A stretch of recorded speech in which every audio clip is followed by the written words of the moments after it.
thunderstorm warning for northwestern Madison County in northwestern Virginia, central Page County in northwestern Virginia, southwestern Rappahannock County in northwestern Virginia, western Culpeper County in northern Virginia, until 3:45 p.m.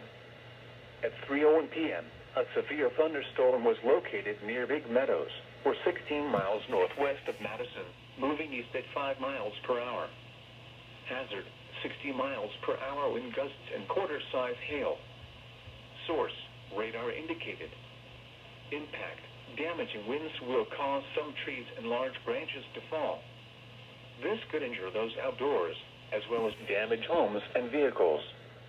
Roadways may become blocked by downed trees. Localized power outages are possible.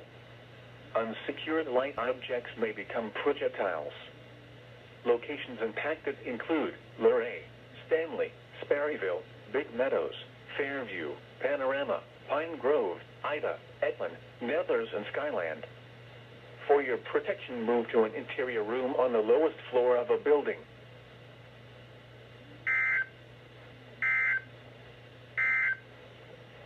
Now for the official National Weather Service forecast. I don't know if that was the same alert that was just issued, but they just did it again, but I don't know, but that'll be it. This afternoon.